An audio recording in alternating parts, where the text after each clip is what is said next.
Et si les pays étaient des super-héros, aujourd'hui l'Algérie. Alors l'Algérie, je pense que tout le monde connaît, mais dans le doute c'est là, au nord de l'Afrique, et c'est d'ailleurs le plus grand pays du continent. Un pays désertique en Afrique, vous vous en doutez, sa principale force est ses ressources. Le pays fait partie des plus grands producteurs mondiaux de gaz, mais produit également de tout ce qui est énergie fossile.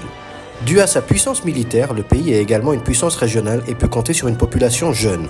Pour finir, même si c'est pas pleinement exploité, le pays possède également un énorme potentiel pour l'énergie solaire et pourrait se servir de cette ressource pour augmenter sa puissance. Beaucoup d'énergie et une jeune population, notre héros possède donc une vitesse et une endurance surhumaines, mais est également capable de manipuler l'énergie solaire.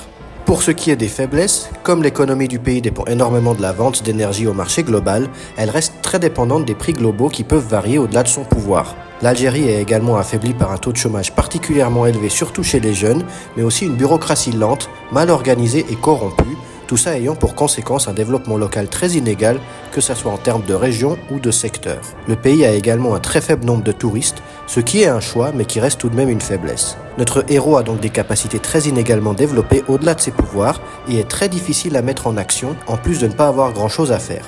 Le peuple algérien possède une identité et une fierté culturelle très forte, je pense pas vous apprendre grand-chose sur ce coup-là, et ce, malgré le fait que le pays soit multiculturel et multilingue. Ce peuple est également connu pour son grand sens de l'hospitalité et son grand respect de l'institution familiale, des traits de personnalité qu'on va donc retrouver chez notre héros. Voici donc à quoi ressemble notre héros, que ce soit un homme ou une femme.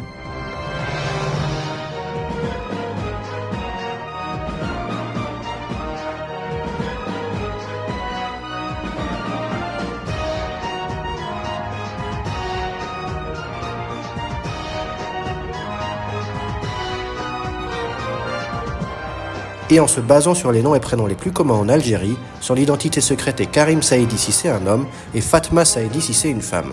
Enfin pour les hommes, le nom le plus commun c'est Mohamed, mais c'est le cas dans tous les pays musulmans, donc j'ai pris le deuxième pour cette fois. Voilà pour aujourd'hui, dites-moi ce que vous en pensez en commentaire et à la prochaine.